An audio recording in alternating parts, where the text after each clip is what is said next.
And hello, everyone, and welcome back to Two Guys in a Bible here on Fulfilled Radio, a voice you can trust. My name is Don K. Preston. I am the president of Preterist Research Institute of Ardmore, Oklahoma. And over there to my east is William Bell from Memphis, Tennessee. William, great to see you again. Thank you. Good to be here, Don, and looking forward to a good evening spent with you in Absolutely. discussing. Well, what we want to do, we were going to do this last week. Um, my computer would not come on. Um, I spent over an hour and a half trying to get my computer to come up to operate. And as it turns out, it was a problem with the local provider. It wasn't my computer at all, because at the time I was suffering problems here in my office, Jan was having problems over at the house. And of course, I didn't know that at the time. And finally, I just gave up and I went over to the house and she goes, "What are you doing back over here so soon?" And I said, "Well, I can't get on the internet." She said, "Well, that makes two of us." So at least it wasn't just my computer. But anyway, we weren't not able to be with you last week, folks, to do a review of my debate with Tristan Gabriel, which was on the 10th. Pardon me, just slightly over a week ago. Of I got something going on here. I've got to clean my one lens of my glasses here. I wear reading glasses that only have one lens Why because is that? I had the operation on this eye. Well, okay, it sort of kind of improved it, but I couldn't get it on this eye because I've got damage to the cornea, or to the Mm, lens rather. And the doctor told me, he said it wouldn't do any good to put a lens in this eye because of the damage you've got to your lens. So he said we would first have to correct the lens damage. The lens damage is from me working on my old cars and grinding mm. and getting stuff in my eye and all that kind of stuff. Uh, and he said the trouble of it is the damage is sufficient that I don't even know that we could correct it. So he said, I think you're just going to have to live with it, wearing reading glasses to help your right eye. And then, since this one is better, just knock the lens out of that side. So that's what I do. Right. I am definitely high tech. I want to tell you I that. see. So, anyway, William and I know that Mike Sullivan and I talked about my debate with Tristan Gabriel.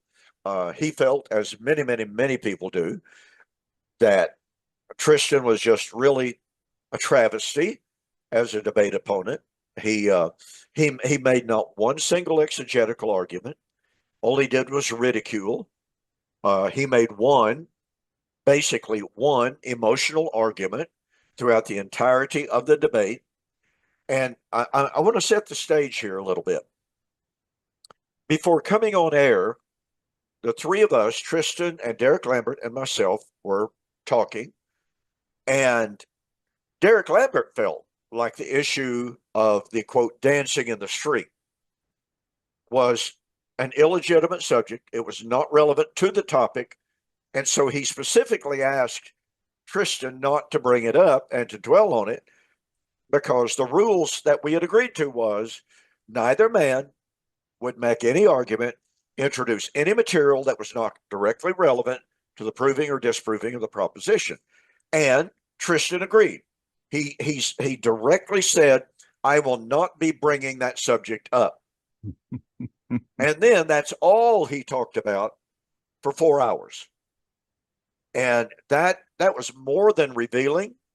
And prior to the debate, and months and months and months leading up to it, I had expressed my reservations concerning him, and I had expressed my reservations to him specifically, that I didn't feel like he could control himself, that he would interject, he would talk all over me, he would interrupt me. He promised me, gave me his word of honor for whatever that's worth, seemingly nothing at all now, that he would not interrupt me at any time. He would not talk over me. And so during the entirety of the cross exam, during the entirety of the Q&A, he did nothing but interrupt me. He did nothing but talk over me. And so that was more than revealing. It happened exactly as I had feared that it would. And then to compound the problem, I presented several in-depth exegetical arguments. He did not address one single one of my arguments. Now that's my 4-minute assessment, William. I know that you have I know that you have focused, I know that you have investigated a lot of his claims. And so I want you to share your findings about his claims during the debate, as well as giving, first of all, your overall assessment of the debate. Okay. First of all, I concur with those statements that you made, particularly with his behavior. I can't, attest to anything that you all might have said prior to the debate, Sure. but I do not question that at all, that conversation occurred as you stated it. But in terms of his behavior, and of course, I was just, I think I was just coming off of surgery at the time when Yes. that debate occurred. And so I watched the Q&A part of it. Well, I caught the Q&A before I went into surgery. And I think it was right at the end. You all may have been making your summary arguments. And so I listened, and then after a while, I started listening, and I saw all of the interruptions over and over and over again. It really looked bad and distracting. Not just the fact, that he interrupted you, but he was, in addition to his verbal interruptions, and you called him out on his nonverbal communication as well, but all those antics that he was doing in the background, showing book covers and, he's got this big skull background, behind him. But all of those things that were going on that I thought were just totally annoying and aggravating, even for a viewer to see. And then part of it, I don't, I shift blame to Derek, because Derek could have turned off his mic, number one, and he could have flipped off his camera, and just as he did when you all were making a part of your presentations, he could have just showed you on there once that continued to happen. Yeah. So if he wasn't going to call it, if he wasn't going to stop it, then I think that he should have done that. So that was kind of a mark on both of their parts, for that kind of situation. And it was just totally out of character with, what the discussion should have been. So it's totally unprofessional. Yeah. Oh, absolutely. Absolutely. And then back to the particular arguments. I thought the case that you made was very powerful. Once I went back and was able to look at it from the beginning, and I looked at, the argument that you made between the constituent elements of Matthew 24 and 1 Thessalonians 4. Very clear, very precise argument that even he acknowledged, even though he didn't want to agree with it, but he had to acknowledge. I think he gave you the point of your logic. He said, even if I don't agree with it, so to speak, but nevertheless, it was irrefutable. He could not refute that. It was very powerful to put those things together. You showed that the sign that they were to see was the fall of the temple, and that manifested the sign of the coming of the Lord. And when he did question that, in your response where you came back and you talked about 2 Thessalonians chapter 2 and asking, what sign was involved there, and pointing out the events there, I thought was very, very powerful. And to see him just not address that and come back with a bunch of emotional arguments, I thought, really just showed that he had nothing to say about it. I think it was the fact that those arguments were so powerful that the only thing he could do was, do his dance in terms of the responses that he made. Excellent chart on what the Jews believed compared to what the Bible taught. I sat there and I looked at that and I said, this is everything that he's arguing in the debate. It was what the Jews believed. And laying it out so very clear in terms of, the Messiah fighting, the Jews wanting an earthly king, whether the kingdom came with observation, and coming to Mount Zion, and then the gathering. When you talked about the gathering, man, that was very powerful, and no way that he could have argued that that was a literal gathering.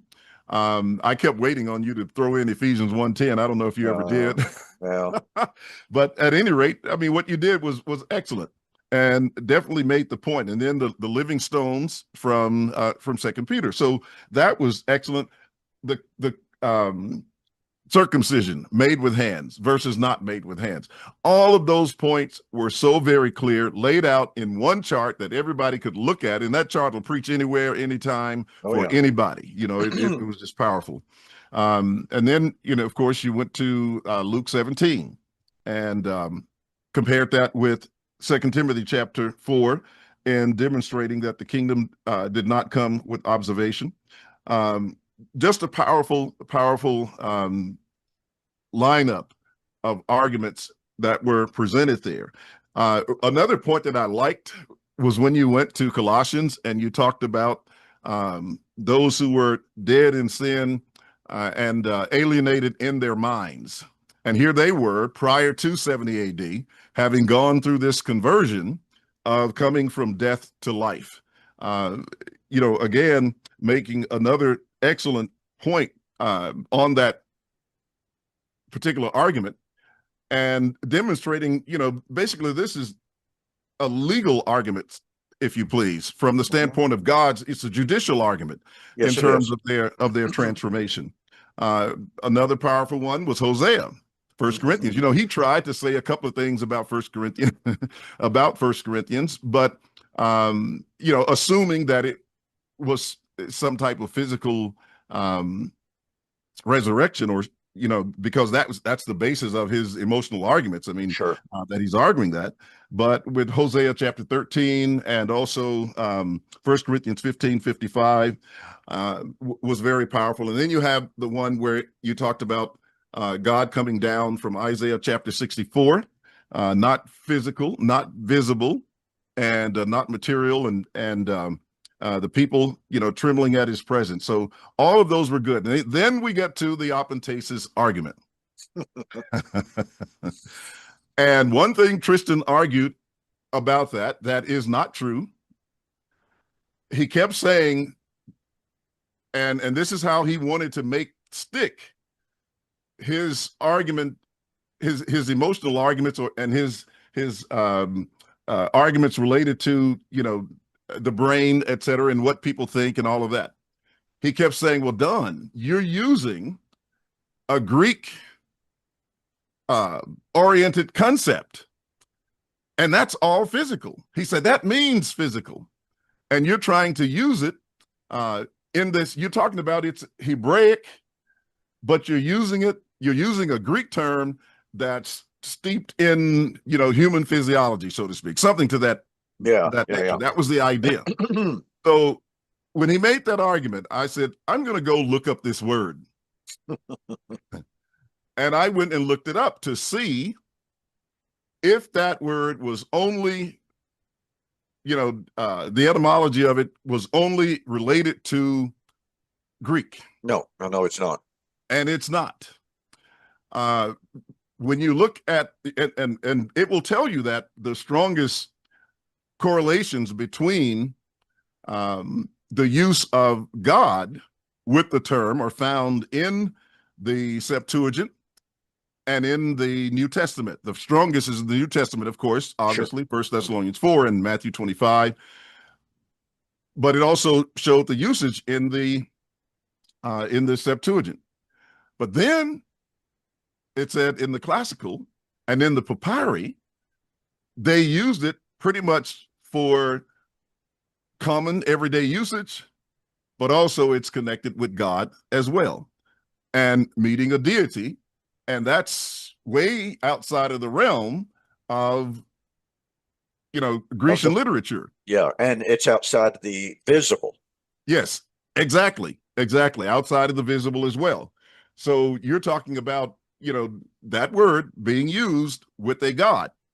Now, I also, back during the time I was teaching on the book of Revelation, excuse me, that's what I'm teaching on now. Yeah. When I was teaching on the resurrection, I started making some correlations between Exodus 19 and First Thessalonians 4. Mm. Now, I see a ton of correlations between the two. And one in Exodus 19 and verse 17, you have the word used there. And I didn't catch it at the time. I just noticed that they were different words. And I just said, oh, this says sunantasis. And then you have apentasis. Well, it never occurred to me as I was looking at it at the time that soon was just a prefix. Yeah. That just meant with, so to speak. And then you have apentasis, that's a prefix apa. And so I said, well, the basic word here is untasis. Duh. and it means to meet. And here's Moses on Mount Sinai and the children of Israel meeting with God. And when you look back at some of the other passages in the Old Testament, I think I went to Genesis and looked up a couple of passages. And the only difference I saw was as far as that meeting is when there was the sunantasis, which is used in Genesis and maybe in some other places, it was that they went to meet and then that company or both companies would return back to where they were before. But when it was the apentasis, that's where you have the escorting, you're going to meet and then coming back to escort them to where that destination was. And so I looked at that and I said, well, he just blew that and made his whole argument or a large portion of that argument in trying to resist you on that from that word apentasis. And it just didn't, it doesn't hold up. And which again showed that, here's the Hebraic language that goes beyond the Greek, goes beyond the Septuagint, because the Septuagint is quoting from that. It's taking the language from the word kara, which is the word in the Hebrew. So that shows an older origin of the use of the term all the way back to Genesis, compared to something that might have been used in the 3rd century when the Septuagint was translated. So those were just some of the observations that I noticed in the discussion. Now, but go ahead. Let me make an observation here. Yeah. When he tried to say, well, Don, apenthesis is a Greek word, and you're always talking about the Hebraic thought and what have you. He was trying to contrast Greek between Hebrew. Well, certainly there can be, but as you're pointing out here, apenthesis finds its roots in the Old Testament, in the Hebraic world. And so it's not legitimate to do what he was trying to do and focus on a literalistic application of apenthesis. But of course, that's the whole point I was making, that I make in my book, that you have Hebraic thoughts being expressed in Greek words and terms. And this is where we can appeal to modern scholarship, who is that is acknowledging more and more and more and more. There are two realities here. And I'm talking everyone from Andrew Perriman to Scott McKnight, R.T. France, N.T. Wright, and what have you. They're recognizing that while the New Testament was written in Greek, lying behind it was Hebrew thought. And that one of the problems, for instance, when scholars go to the patristic writers, all of whom were written in the Greek, of course, and they say, "Oh, well, look what these patristic writers were saying." Many scholars have noted, well, it's true that the patristic writers were writing in Greek, and they even quote the Old Testament. However, and this is noted by Richard Hayes, by the way, in his book Echoes of Scripture. Richard Hayes points out that while it's true that the patristic writers quoted from the Old Testament scriptures, they had been Hellenized to such an extent that they had lost the Hebraic meaning, and that they were putting Grecian concepts, which were far more literalistic, onto the Hebraic context, and thus destroying the original meaning. And there's a scholar by the name of Graydon Snyder. I have the quote in my files. If anyone wishes to have it, I'll be glad to send it. But he says, at a very, very early stage, in the life of the early church, what happened was you had all these Gentiles being converted. They're pagans. They're thoroughly Hellenized. They have no background in Hebraic thought, Hebraic literature. They have no background in Hebraic apocalyptic. And so what happened, they started looking at the language that was being used in the synagogues, the Christian synagogues by this time. Being unfamiliar with the Hebraic nature of the language, they started applying the literalistic Grecian hermeneutic.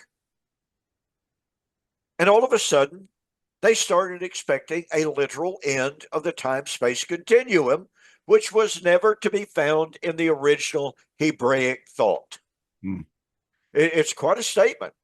And, he's a recognized scholar, all academic and all this kind of stuff like that.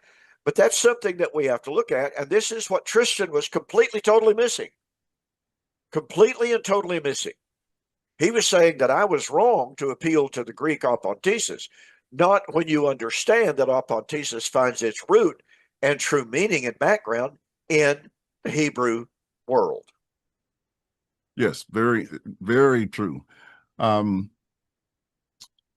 The smoke screen, the dust cloud that he was that he was just throwing up, really just made your presentation, your argument stand out. And I will say, on the close that you did, man, that was so powerful. That was so to the point.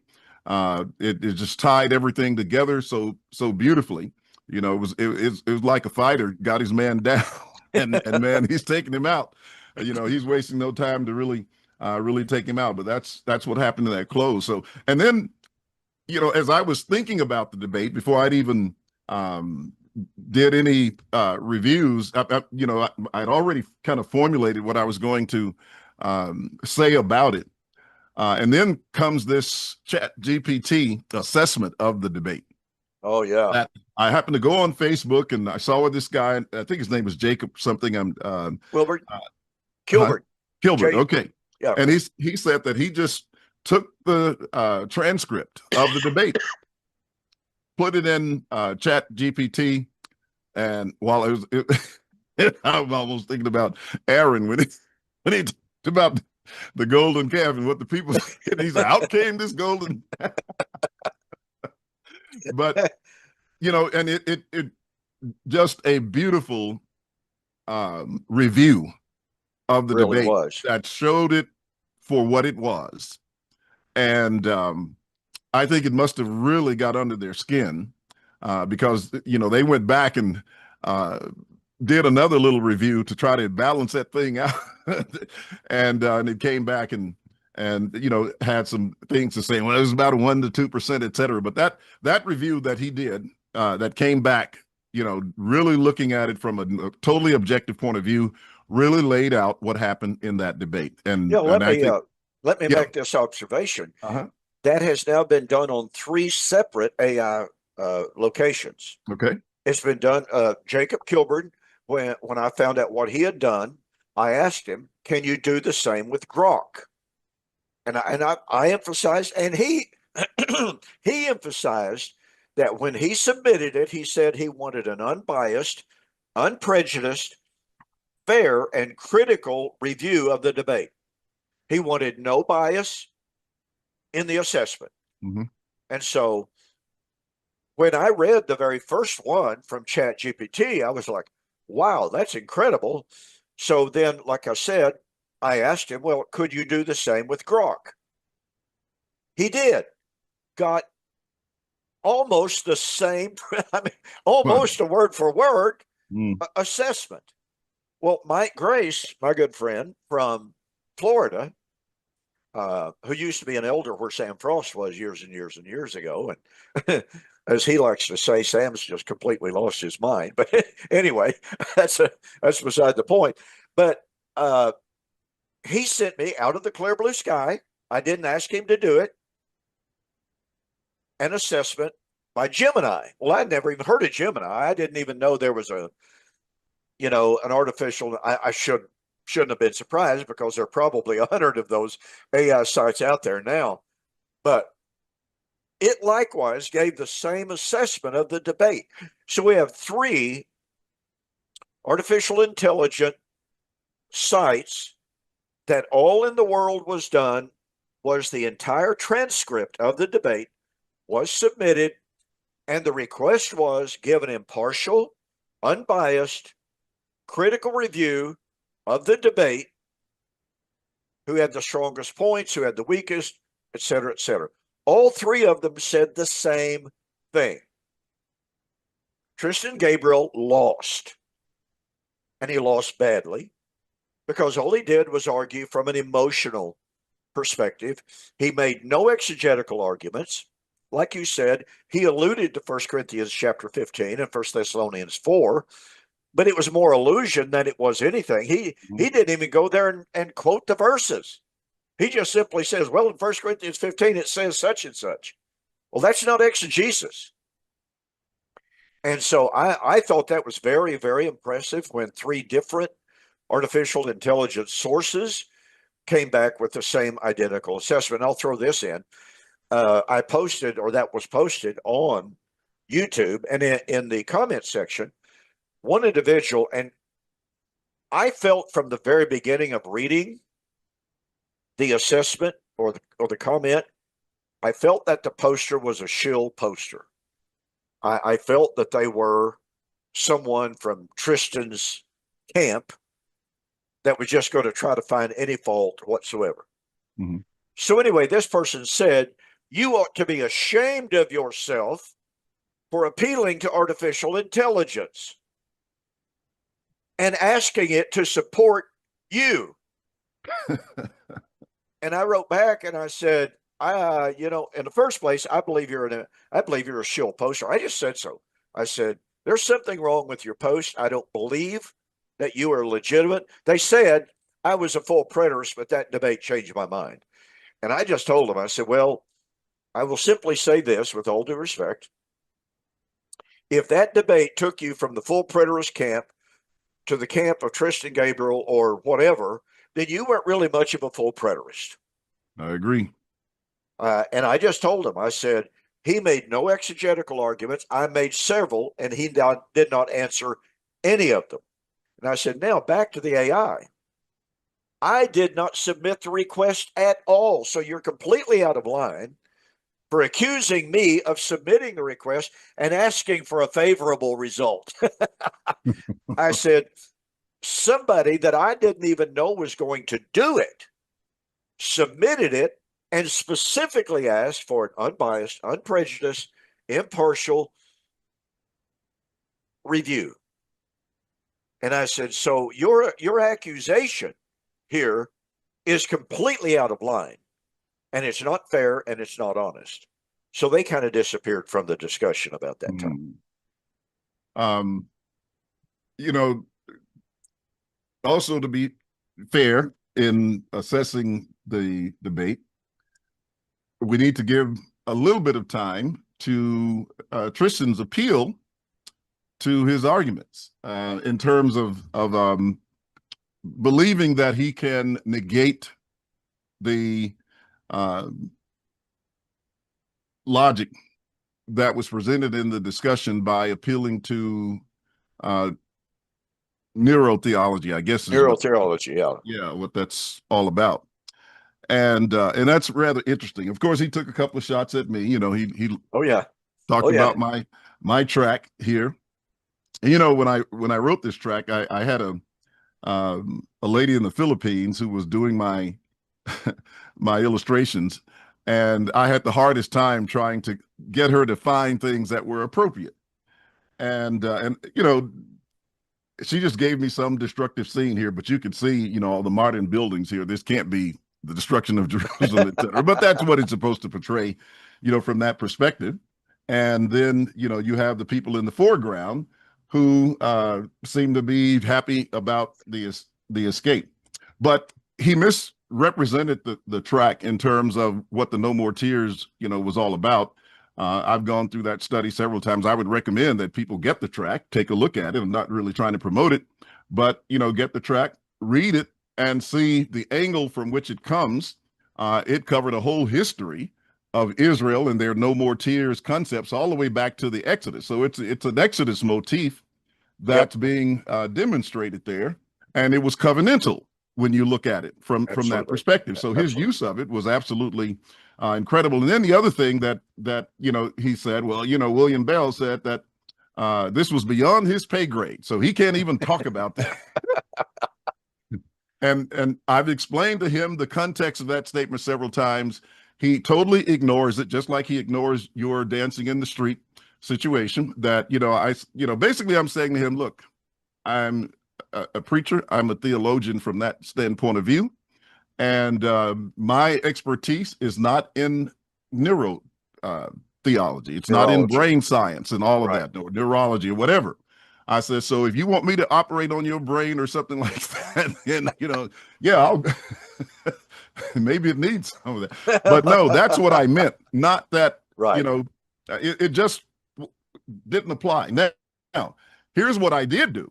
And you're familiar with this because about a year ago, I think it was around November of last year, I actually wrote Dr. Andrew Newberg, who is one of the, as a matter of fact, and I had, before I wrote him, I listened to just about every publication that he had online. After Tristan started bringing this stuff up, I said, well, let me just see what's out there. And I had a couple of books. I think maybe one that I can't remember what the name of it is, but I had one that Tristan showed that has been in my library for years because, it was just something, when you study self-development, you're going to be studying about the brain anyway. And, but I had listened to how God changes the brain. And then he brought up a new one, which was the rabbi's brain that I hadn't looked at, that I didn't listen to back at the time. I don't know whether it was published or not, but I did listen to all of them on audiobook, which, I'm sitting here and you listen to 8 hours and 10 hours of stuff on double speed, et cetera. That's a lot of material to go through. But after listening, I decided to frame a few questions. So I had about 10 questions, and, I sent these questions to you back at the time. Yeah. And this was my response that I got back from Dr. Newberg. He said, William, and this is directly from the email, thank you for your interest in my work. You asked some great questions that don't have very satisfying answers yet. But I tried to give you my best guess at the moment. Now, when I looked through those questions for the answers, he's just told you, look, I really don't have some answers to these questions. But the way Tristan presents the information, it's like it's nailed down, locked down, and this is it, and there's no doubt about it whatsoever. Set in concrete. Exactly. And that's not the way Dr. Newberg presented. Something else I noticed as well from his new book, or, whenever this book came out, I hadn't even had time to look up the date on it or whatever. But on the rabbi's brain, Dr. Newberg's research is all about what happens in the, quote, Jewish brain. That's what he's studying. He's trying to study neurotheology from the perspective, and he'll tell you whether it's a reform or conservative or whatever the other one is, that's what his angle is. They're trying to find out about religion on the Jews. Interesting. Not everybody else. Now, remember, I asked him a second set of questions that to this date, I didn't get any answers to. I sent him another set after your debate. I still haven't gotten answers to, but here's what happened. On the first set, I went to his website, and I mean, like that, he answered all 10 questions or so that I sent him. Well, the second set wasn't that many, but it was a follow-up from those based on the responses I got. And maybe because they were slanted a little bit more doctrinally, and you can read between the lines of what I might have asked him. He didn't respond, or I'll give him the benefit of the doubt. Maybe there was something wrong with the functionality of his comment section on the website.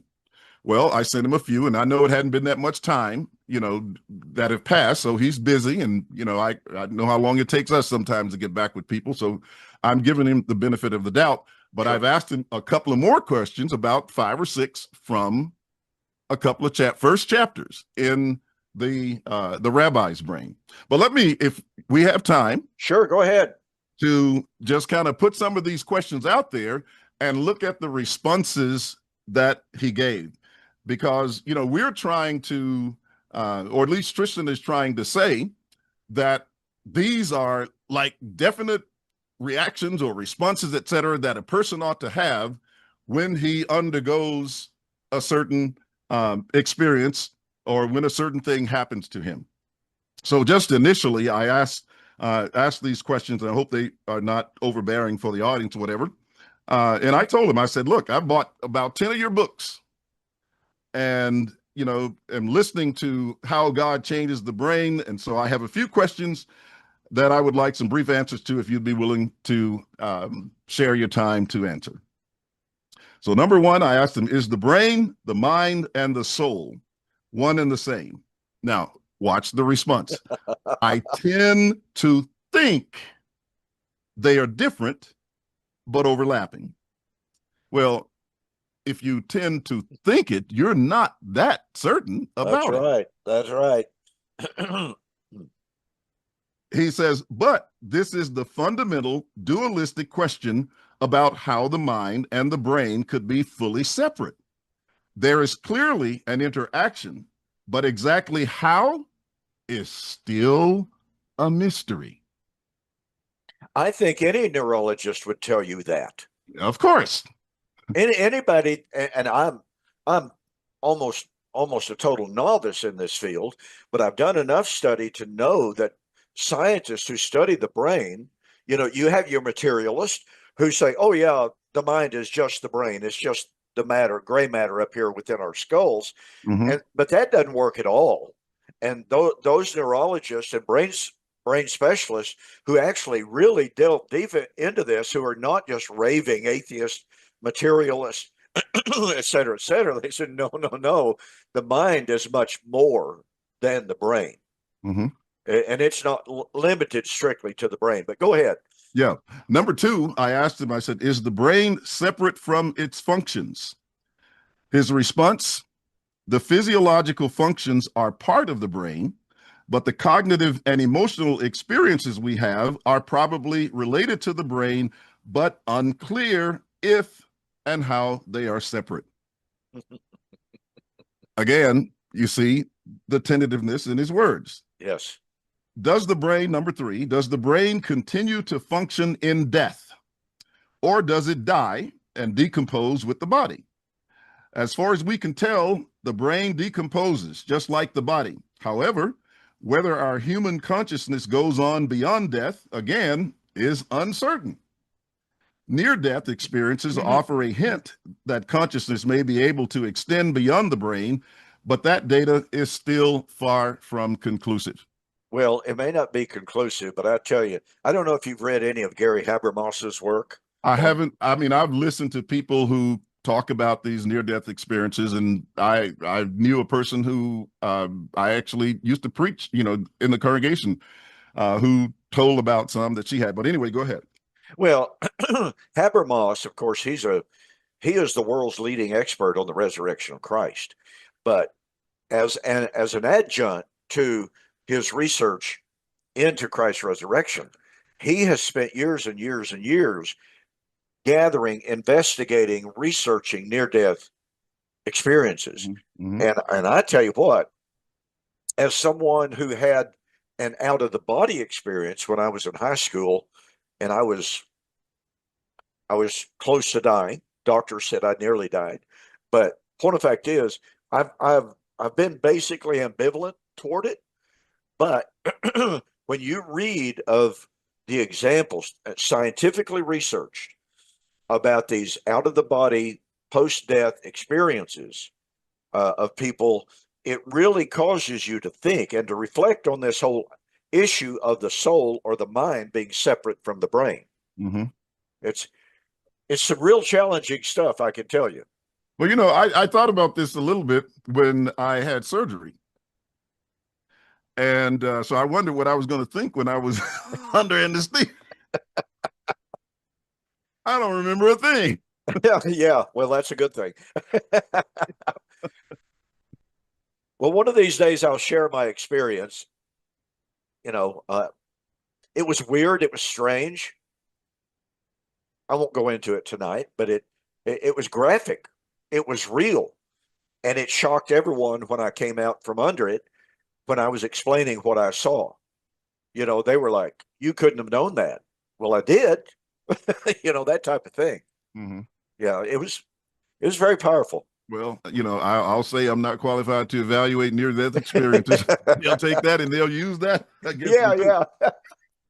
That's above your pay scale, William. Yeah. I asked him, um, does God, who is said to be spirit, have a brain? And if not, how does he express the capacity and function of mind, if in fact he does? He said, I think most concepts of God would not include a physical brain like we have as human beings. But then that does raise the question about how God expresses various thoughts and emotions, such as love or compassion. Um, which means that if you're going to talk about the brain and you talk about the brain from the standpoint of a non-corporeal being, then you can't be talking about functions of a physical brain, you know, No. for the expressions of thought and all of that. So that's something to think about. The next question was, do you believe in angels or spirits, that is, non-corporeal beings? And if so, do they have a mind capable of thinking and feeling? I am uncertain about such things. Clearly, there are people. So, wait a minute now. Here's a neurosurgeon. He's Yeah, telling you some of these things are above his pay grade, that's at least exactly at what this he's. point.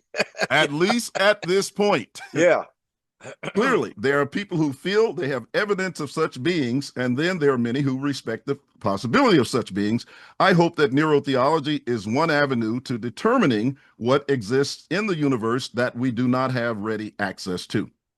And I asked him, do experiences of God, for example, love, hate, or hatred of sin, mercy, goodness, kindness, etc., demand that God have a physical brain, or are these experiences possible without a brain? He said, I would think that they are possible without God having a physical brain. Whether they are experiences that extend beyond the human brain is another mystery. Above my great pay scale. Is there a spiritual, that is, non-material brain? He says, I typically argue that the parts of the brain we use for spiritual practices, experiences are the same as the parts of the brain that we use for usual activities, life activities. If you read the Bible, you're using the same areas of the brain that you use to read a novel. Whether there is something else within us that is spiritual and not physical is one of the big questions I hope neurotheology will help us resolve. I Right hope. back, right back there again. I said, you spoke of spiritual numinous experiences, which included revelatory. Is revelation, that is, words, thoughts, and knowledge sufficient to create a change in the brain or in the mind separate from brain activity as with a spirit or God? I asked the same question a lot. That's what he said. I asked the same question a lot. In other words, I have no earthly idea. So I'm not too bad in understanding some of the stuff that he wrote. What part of us experiences revelation? Is it the brain, the mind, the soul, or all of the above?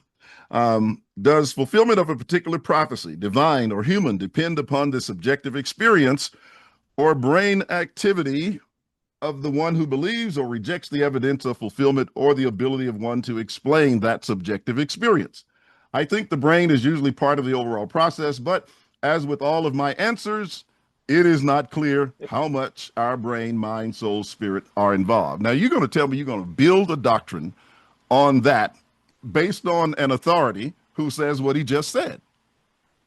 I would also encourage you to think about how you might define these different terms, since everyone has their own interpretations, but also think about how they might interact, which is an important part of defining them. Now, he says at the end, I hope these answers help. Keep asking questions.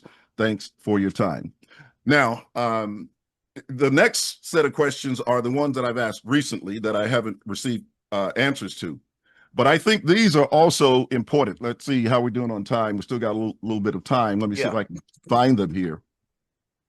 Because these questions come out of his latest book, which is the Rabbi's Brain. So let me see if I can find those real quick. Well, while you're looking there, what bothered me, I think, as much as anything, and this has been from the very first time that I heard Tristan rely on these neurologists, and that is he is setting them up as the final arbiters of how we should interpret the Bible. Exactly. And I've said that to him many, many times. You're relying on uninspired men to determine the truth concerning inspired truth. And I said, that's the wrong way to go about it. And that doesn't seem to bother him because and I think one of his responses, if I remember correctly, was, well, you're just talking against science. No, I'm not talking against science. I'm not denying science. What I'm saying is you can't use science as the final arbiter of biblical truth.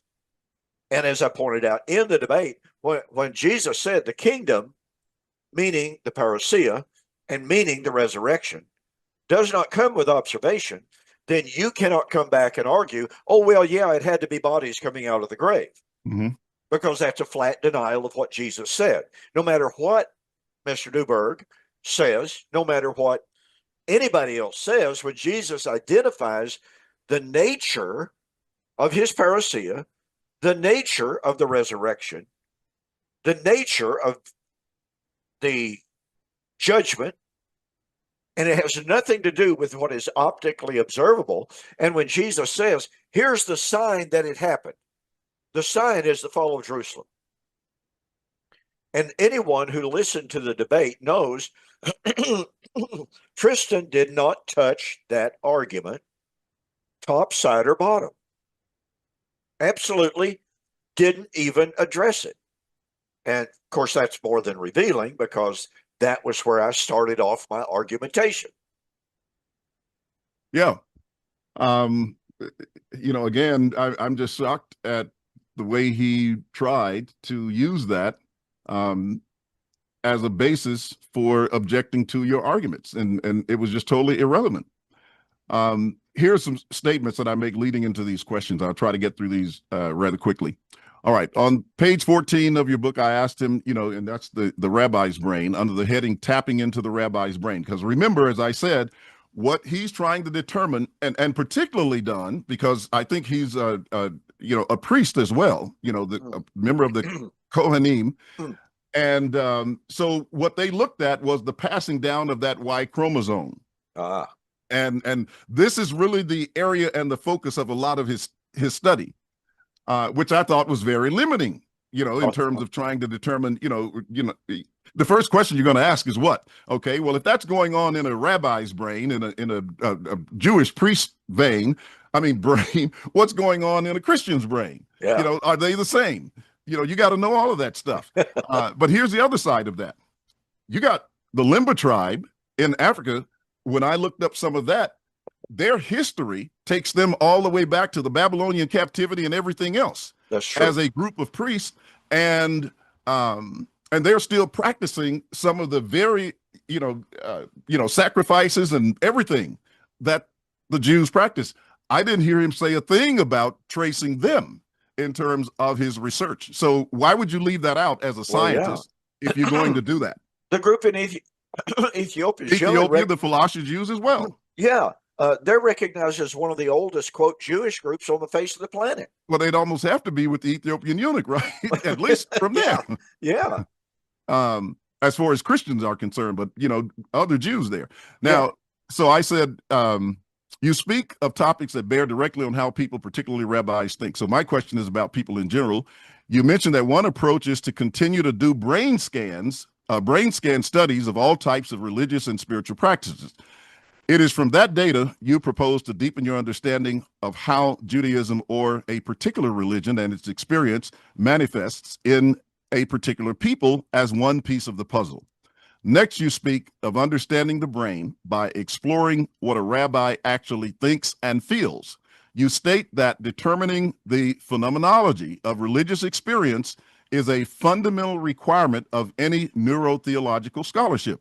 Without assessing what the person is thinking, grasp that now, without assessing what the person is thinking, we have no way of knowing how to interpret a brain scan. That's on page 14 and 15. So here are my questions. All right.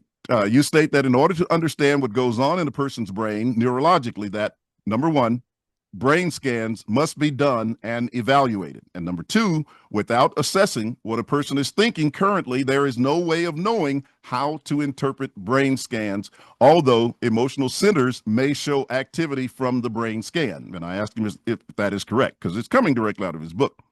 Secondly, if the only way to accurately obtain correct information is by asking what a person is feeling, what percent of certainty would a neuroscientist or the common person have in determining what effect a certain experience has or had on an individual?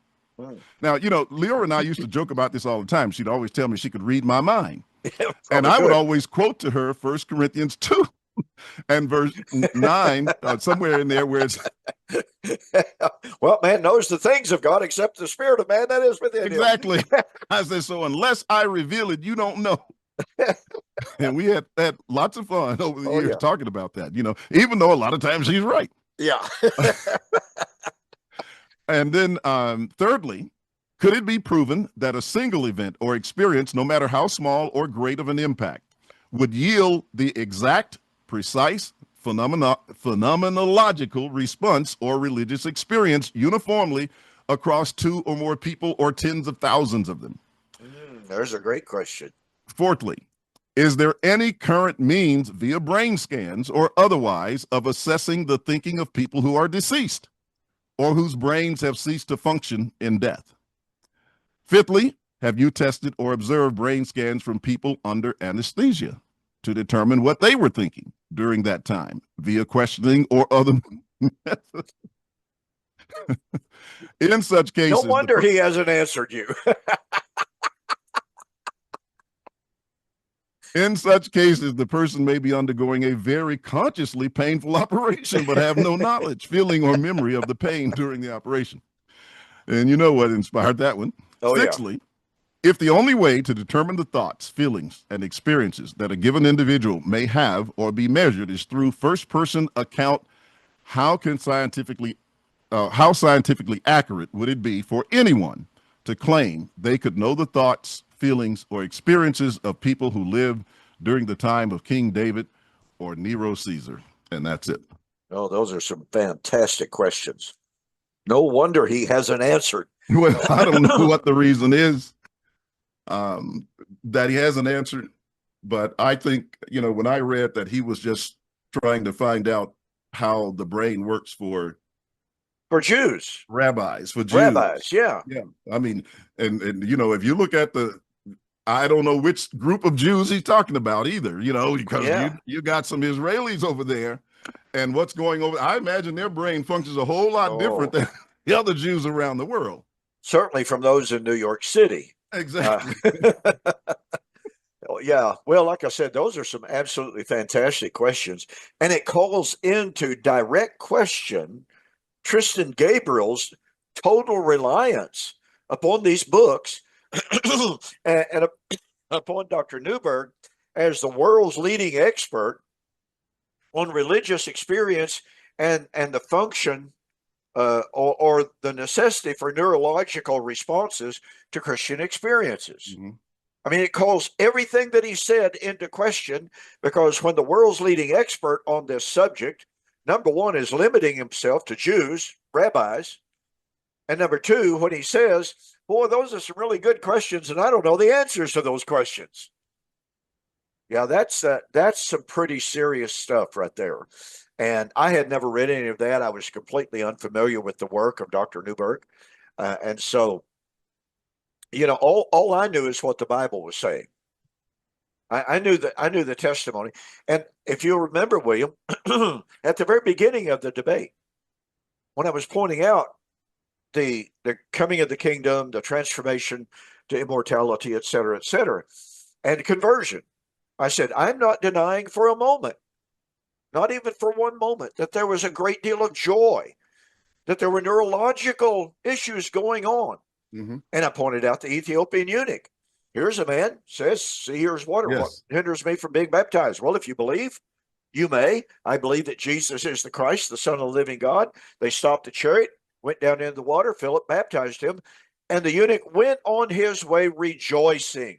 And I even asked the question, well, what type of rejoicing would Tristan Gabriel consider to be appropriate? Well, he has no answer for that, because what you hinted at in your questions there to Dr. Newberg was, how do you know, is there a way for you to determine whether the neurological response in one group of people is going to be the identical neurological response to people throughout the world?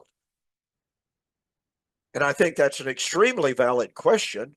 It's an extremely valid issue. And I believe your camera locked up on us, William. Are you still with us? Well, pardon me. It appears we've lost William for the moment. Don't know why, but William's input there is really, really excellent. Now, during the debate, everyone who watched knows that Tristan's number one argument was, well, Preston says that Christians were dancing in the streets throughout the world. And he scoffed, he ridiculed. By the way, folks, ridicule is not refutation. And William just texted me that they've got a power outage in Memphis. So I'll just go ahead and close out here. But let me point out a few things on this issue of dancing in the street. And Tristan says it would be absolutely sinful. He said it was evil to believe that there could be rejoicing at the same time Jerusalem was under siege. Well, let me see here. In Exodus 15:20, when the children of Israel were being delivered from Egypt and the Egyptians were being destroyed, then Miriam, the prophetess, who is the sister of Aaron, of course, took a timbrel in her hand, and all the women went out after her with timbrel and with dances. So it raises the question, and look, I wasn't going to take the time in that debate to go through an awful lot of this, because the argument is irrelevant to the issue, was there a resurrection in AD 70? But since Tristan Gabriel brought this up, that it's evil to think that there could be joy and celebration at the same time as suffering, then we've got to consider what the Bible has to say about that. So once again, in Exodus 15, starting in verse 20, here are the children of Israel being delivered. Miriam and the other women, they gathered up their timbrels and they danced at their deliverance from Egypt. And yet at the same time, there are the Egyptians who were drowning. Was that evil on the part of Miriam and the ladies? Then we go in 1 Samuel chapter 18, chapter 21, chapter 29. This is when David killed Goliath. And David and his men are coming back into the cities. And the women went out in front of them. And it says in those passages, the women sang as they danced, and they said, Saul has slain his thousands, and David his 10,000s. So here is Saul who has been slain, and the women are singing and they're dancing in the streets. Was that evil on the part of the women? And then we have 2 Samuel chapter 6, verse 14. Then David danced before the Lord with all of his might, and David was wearing the linen ephod. Now, what's the circumstance here? Well, they've just got the Ark of the Covenant back by defeating their enemies who died. But David danced before the Lord with all of his might. Now, would I have brought this up in the debate, I would have asked the question. I would have challenged Tristan to tell us if any of these examples of dancing and celebration of victory over their enemies was evil. Like he said, what I said was evil. You know, this gets into the absolute, may I use the term hypocrisy? Well, I will use this. Perhaps Tristan is just completely ignorant of how often throughout the Old Testament, especially, God would defeat the enemies of Israel and the people would sing and they would dance.